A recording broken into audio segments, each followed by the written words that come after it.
So in just a few hours, President Biden will head to Los Angeles to host the Summit of the Americas amid major controversy over the guest list.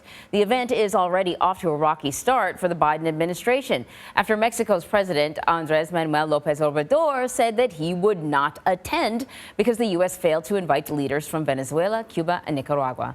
So CBS News correspondent Enrique Acevado is in Los Angeles with more on this. We should point out that though López Obrador is not going, it doesn't mean that Mexico isn't participating. He's just not going. But can you give us some context so we can understand why Cuba, Nicaragua, and Venezuela were not invited?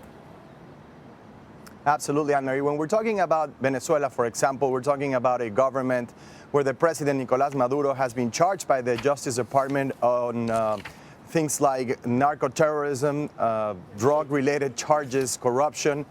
Not just the president, but 14 former and current officials in the Venezuelan government. A dictatorship that has created a humanitarian crisis in the region with over 6 million refugees leaving Venezuela in the last 6 to 8 years. That's around the same number of refugees that left Syria during the height of the civil war in that country. So that's what we're talking about when we talk about Venezuela. The same in Nicaragua, where President Ortega and his wife have incarcerated opposition leaders and installed an authoritarian regime.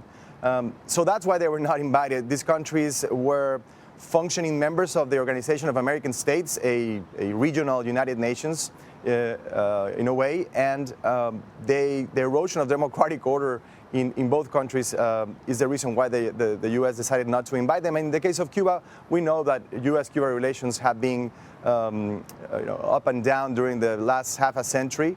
And in this case, despite the fact that there's some normalization or signals of normalization between both countries, the Biden administration decided not to have representatives from the Cuban government at the summit. So let me ask you, the Biden administration has certainly sort of invested a lot of time and energy into tackling the root causes of migration. The vice president is in charge of this. But I'm not sure how clear the policy is and whether or not the administration has clearly laid out a policy yet. A migrant caravan is making its way through Mexico right now. Do we expect the vice president to address this? I think immigration is a key issue in the region, not just in Central America, but across the Western Hemisphere. The Vice President, President Biden, and other heads of state are expected to address this during the Summit of the Americas. Actually, Anne-Marie, I think part of the criticism that some leaders in the Western Hemisphere are sending the way of Washington is that they're not paying enough attention, they're not spending enough time in Latin America.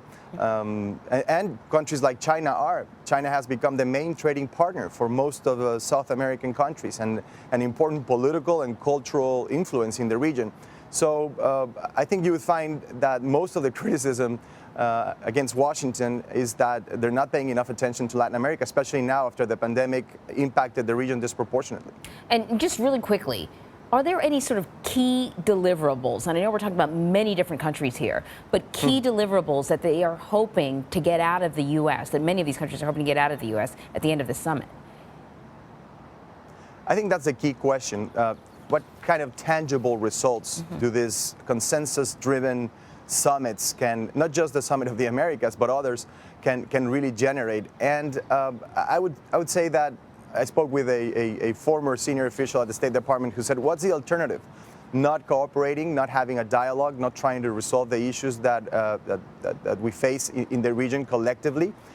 If that's the case, then I think it's a much more difficult scenario for not just the U.S., but for countries across Latin America.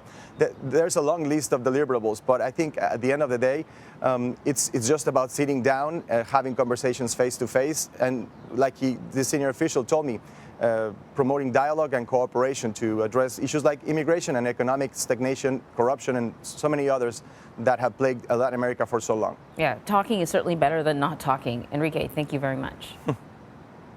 Thank you, Anne-Marie.